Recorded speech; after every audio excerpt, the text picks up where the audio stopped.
Kalau ditelusuri sejarah itu, Mbareng sendiri itu adalah suatu kawasan dulu dari Majapahit untuk membuat persenjataan untuk kerajaan Demak. Keadaan perajin logam atau pandai besi di desa Hadipolo sendiri itu gimana Mas saat ini? Untuk saat ini pengrajin di Hadipolo saat logam ini ya istilahnya stagnan lah, karena kita terbentur dengan adanya produk Cina yang turun ke sini. Berarti generasi sekarang, generasi menerus ini memang tidak berminat ya Pak? Banyak yang tidak berminat. Banyak yang tidak berminat. Sebenarnya prospeknya bagus. Bagus kalau masalah produksi pandai besi.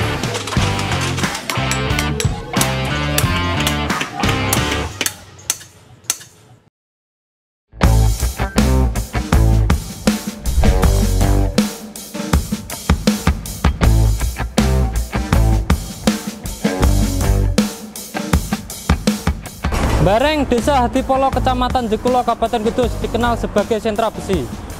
Banyak warganya yang menggantungkan hidup sebagai perajin logam. Kami akan menelusuri sejarah serta melihat aktivitas para pandai besi di Mbareng ini. Selamat datang di liputan khusus Beta News.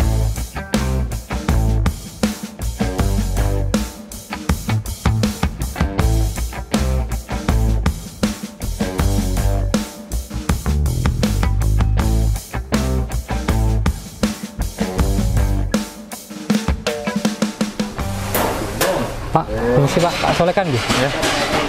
Ini lagi proses apa Pak? Pengecatan. Oh pengecatan ya. Boleh melihat Bang? Ini Pak, monggo.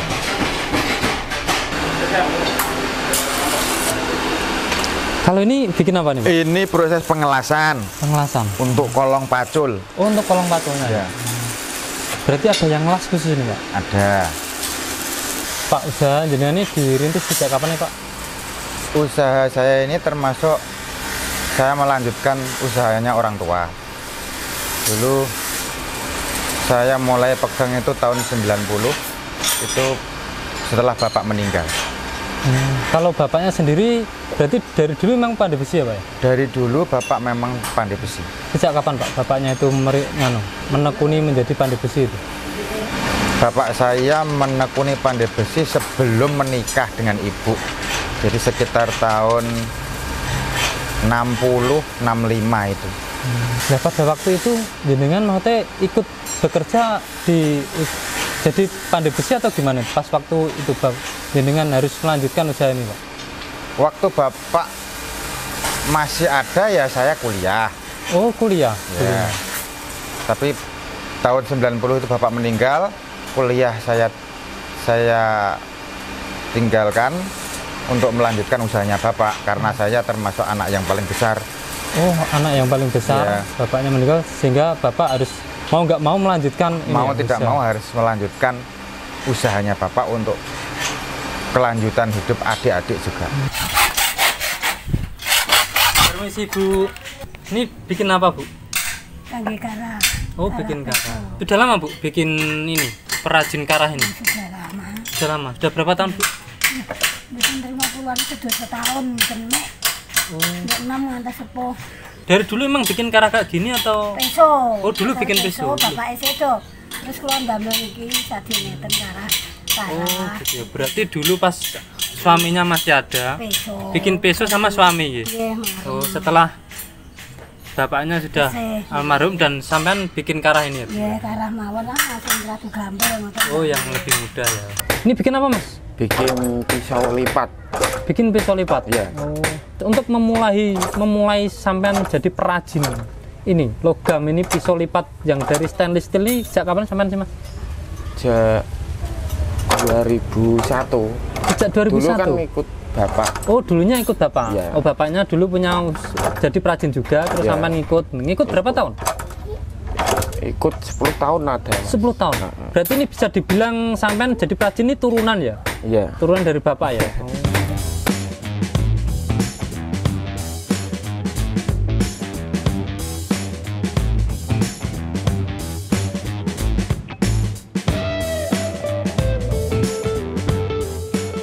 Halo Mas Hari. Ayo.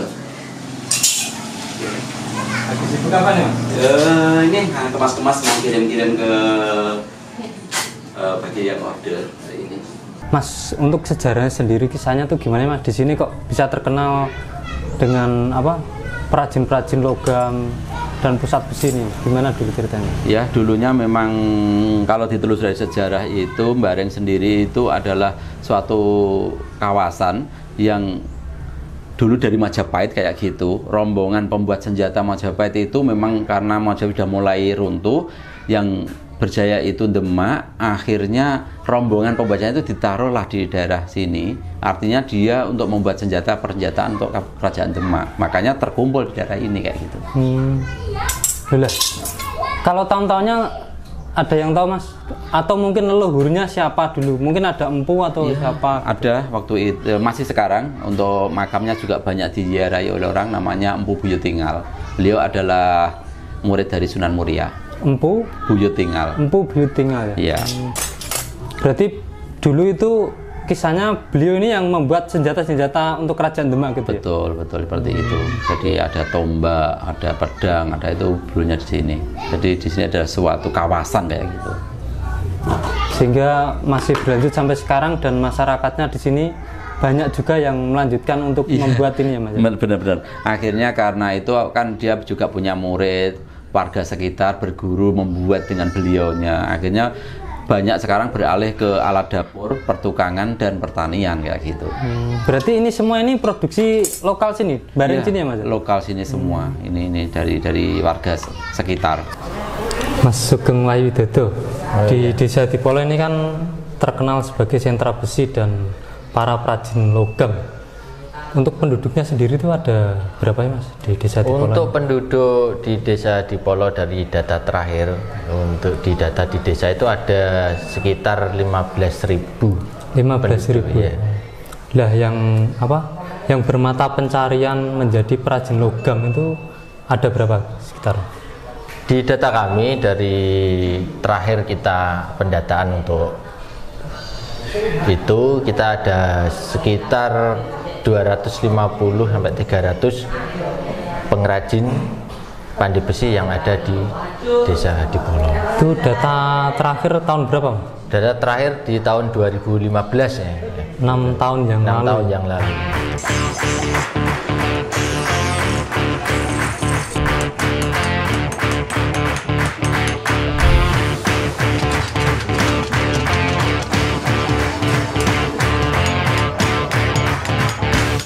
Dalam sehari ini teman bisa bikin sabit berapa Mas? Biasanya 25 ya? 25 biji. Bahan yang digunakan mana? Ini ya Mas ya? Ya. Dari besi yang bulat ini ulir ya, besi petani sampai kempleng. Terus jadi sabit ini Mas. Ya. Kalau bahannya sampai ini bekas ya Mas? Belinya ini kiloan? Kiloan. 1 kilo berapa? 7,5 ribu. Itu bisa jadi sabit berapa Mas? 4 biji. Oh 4 biji ya. Mas Tresno, jenengan usaha produksi apa nih? Ini bendo arit. Bendo arit ya? Iya, bendo arit. Nah, kan ada alat penempakan semi modern tuh ya Mas, yang menempa pakai mesin itu atau gimana? Oh. Pakai mesin. Tapi kenapa sampean masih memilih pakai manual tenaga manusia? Kalau manual niki kan Mas, apa bagus nek penempa tidak bisa. Oh gitu hasil. Jadi ini. Oh kalau pakai tenaga manusia hasilnya lebih bagus. Lebih bagus. Sekarang apa aja nih Mas yang dibikin oleh perajin-perajin di Mbareng ini? Banyak sekali. Kalau dilihat dari misalnya kayak gini adalah pisau yang berbahan baku dari baja. Jadi pembuatannya harus ada pengapiannya. Jadi untuk biar lunak itu kita bakar dulu dan kita biarkan, jangan kita masukkan pada air apalagi oil. Jadi dia nanti akan lunak. Setelah lunak ditempa, dipola, ditempa, setelah tajam baru disepuh agar kembali lebih kuat. Terus ini kan pisau-pisau dapur ya Mas ya? Iya. Terus kalau itu ada kayak pedang itu juga ya buatan sini Mas? Iya. Ini spesialis untuk pisau iris daging kebab. Tuh daging kebab. Ya. Oh. Nah, warga itu belum tahu, dia itu hanya membuat bakso-bakso biasa. Kita harus menyasar, kita harus inisiatif, kita harus selalu berkembang. Apa sih yang dibutuhkan oleh mereka itu? Makanya saya sendiri membuat, yuk kita buat pisau kebab. Kan belum ada itu wacana kayak gitu. Ini Mas, untuk kerajinan logam itu yang dihasilkan dari sini itu apa aja sih kira-kira? Untuk kerajinan logam banyak Mas, jadi hampir meliputi semua dari alat-alat rumah tangga, alat-alat pertukangan, alat-alat pertanian, itu hampir semuanya kami itu bisa ada produk untuk itu ya. Kalau sekarang produksi saya banyak, termasuk cangkul, ada linggis, ada kunci besi, alat pertukangan tuh ya Pak? Iya. Terus? Ada roskam ya. Untuk kebutuhan pabrik semen instan. Palu juga Ya. Itu sampean produksi semua? Saya produksi semua.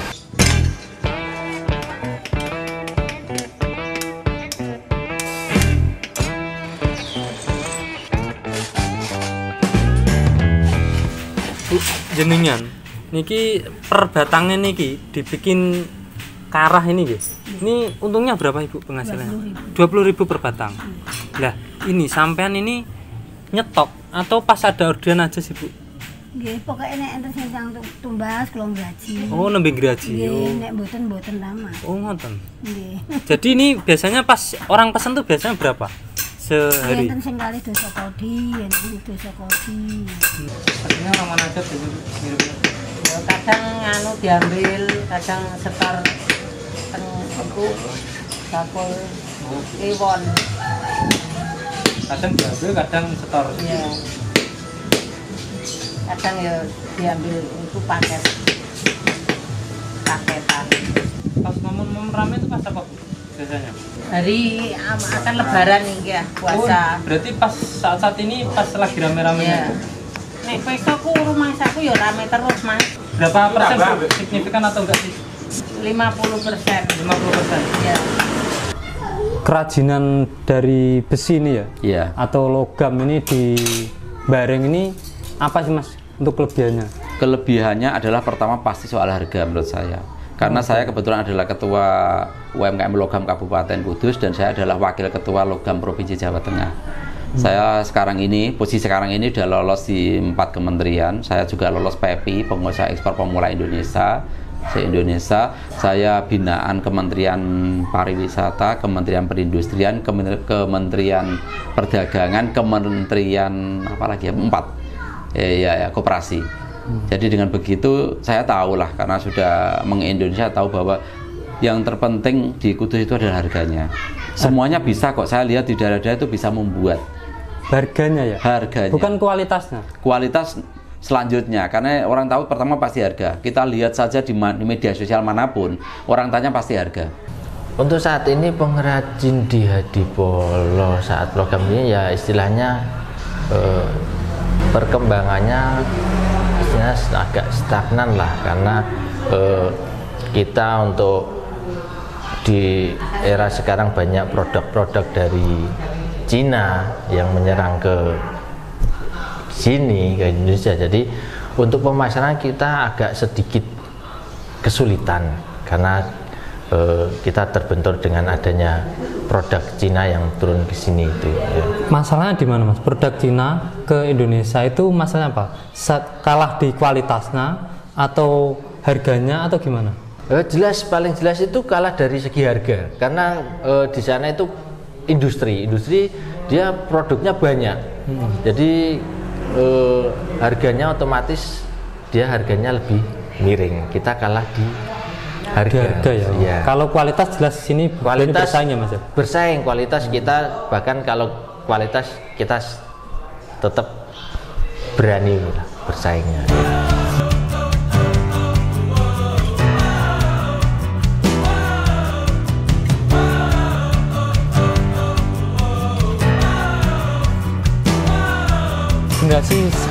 Generasi menerus ini memang tidak berminat ya Pak? Banyak yang tidak berminat. Banyak yang tidak berminat. Lah mereka minatnya apa Pak di sini Pak? Zaman kan di sini. Sekarang itu ada yang jadi karyawan pabrik sepatu yang ada di Mayong itu, ada yang ke Jarum. Jadi untuk melanjutkan kerjaan yang ada di Desa Hadipolo itu memang sekarang sulit. Berarti sampai Untuk cari mencari generasi. para pekerja perajin logam ini kesulitan juga, Pak? Kesulitan. Untuk trennya sendiri, Pak, perajin logam dari dulu hingga sekarang nih ada tren menurun apa malah makin banyak, Pak? Kalau masalah permintaan itu masih banyak. Permintaan barang produksi Pandai pandai itu besi itu banyak sekali. banyak. Tapi sekarang pengrajinnya yang kurang, semakin menyusut ya. semakin menyusut. Karena kendalanya tadi ya, Pak, para generasi Iya. penerus tadi. Jadi prospeknya masih bagus, Sebenarnya prospeknya bagus. kalau masalah produksi pandai besi. Selama ini, Mas, ada permintaannya tuh minta nambah apa enggak sih dari mereka, benar? Sebenarnya ya nambah. Nek saya nggak bisa nambah. Oh, nggak bisa nambah. Iya.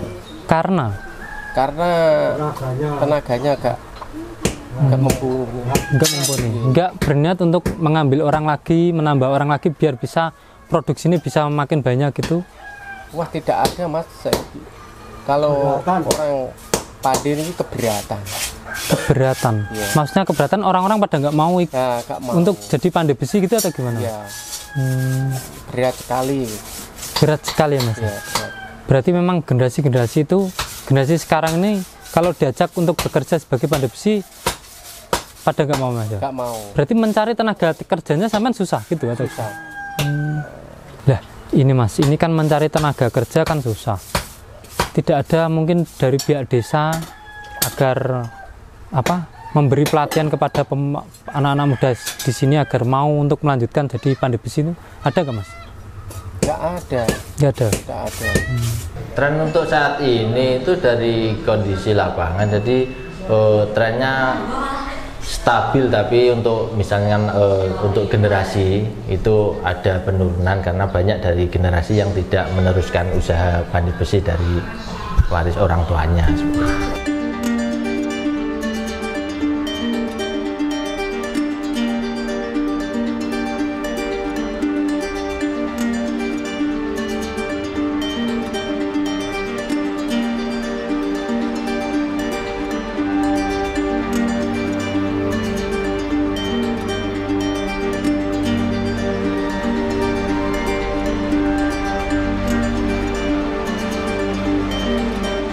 Ya Allah ya Rahman ya Rahim ya Halim ya Riyaku ya Karim ya Malik ya Rabbi shrah li sadri wa yassir li amri wa hlul 'uqdatam min lisani yafqahu qawli.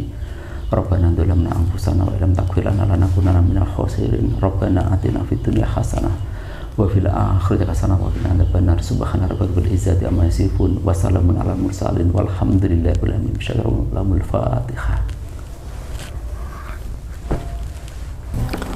Mas Hari, ini kan tadi katanya kan muridnya Sunan Muria itu ceritanya dulu gimana, Mas, kok bisa jadi murid?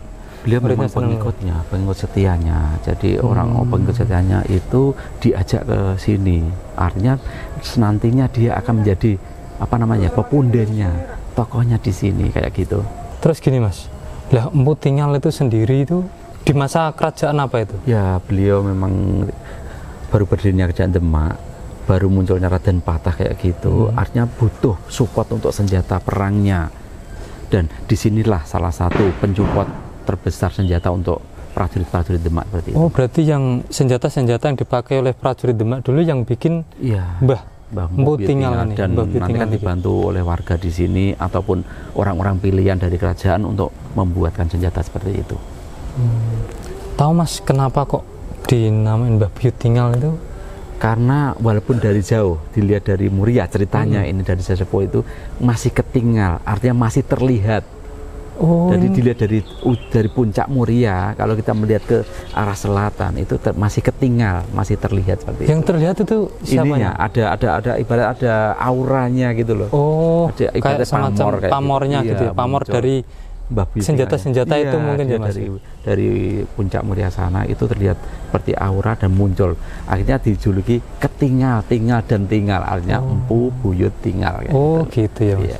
Mas, ini sendiri, Mas, ini kan menurut sampean ini ya tadi informasi kan katanya di sini kan sering ada orang berziarah itu. Betul. Biasanya kalau datang tuh ngalap berkahnya tuh biar mereka bisa jadi pandai besi atau gimana itu? Enggak, di sini banyak sekali warga dari luar kota. Saya sendiri sering bertemu dengan beliau-beliau, ternyata beliau menginap di sini. Itu biasanya orang-orang yang punya beban hidup berat. Di sini dia berziarah, menenangkan diri. Karena sebenarnya di sini kan banyak pepohonan dan terisolir, artinya masuk ke dalam dan tenang. Dan tenang. Iya. Oh, suasananya tenang. Tenang, jadi dia butuh ketenangan kayak gitu. Lah, ini sendiri Mas. Ini biasanya kalau apa makam-makam leluhur ini ada hallnya. Ini biasanya pas di hall, pas hallnya, haulnya itu bulan apa, tanggal berapa? 12 Maulud ya. Biasanya dirayakan 12 Maulud. 12 Maulud. Ya. Itu biasanya kegiatannya apa? Ada apa aja, Pak? Yang saya tahu ya biasalah buka luwur, ganti kain kafan, terus ada pengajian, terus ada dulu juga pernah ada apa namanya arak-arakan sama membuat gunungan gitu. Tapi ya? dari kami membuat dengan hasil dari Desa Dipolo, yakni cetok, pisau, bendo, arit dan lain-lain. Oh, berarti gitu. Gunungannya itu bukan sayuran, bukan hasil tani ya, bukan. tapi hasil dari pande itu, besi, perajin logam itu ya. Iya. Oh, itu dari besi-besi itu Mas ya. Itu dibawa ke sini Ya, ada apa lagi mungkin selain terus yang paling terpenting menurut warga sini ya, berarti bapak-bapak kami itu adalah nanti ada air untuk jamas, artinya peralatan untuk pandai besi, baik itu palu, paron, gunting ataupun yang berkaitan dengan pandai besi di sini itu, nanti akan dijamas dengan air doa-doa yang telah didoakan oleh dari terutama juru kunci di sini. Berarti disiram pakai air itu ya Mas? Iya, Jamas pakai ngalap berkahnya lah. Oh, ngalap gitu. berkahnya Iya. dari Mbah Empu Buyut ini. Iya. Oh. Banyaknya warga Bareng Kudus menjadi perajin logam tidak terlepas dari Mbah Buyut Tinggal. Beliau merupakan seorang empu pada masa kerajaan Demak yang membuat aneka senjata. Saat ini masih ada ratusan warga Bareng yang menggantungkan hidup menjadi perajin logam. Setiap hari ada puluhan ribu kerajinan logam yang dihasilkan. Tidak hanya diminati di dalam negeri, kerajinan logam dari Bareng Kudus ini juga sudah merambah pasar luar negeri.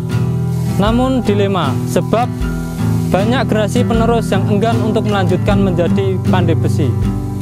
Itulah sejarah dan kehidupan pandai besi di Bareng Kudus. Sampai jumpa di liputan khusus Peta News selanjutnya.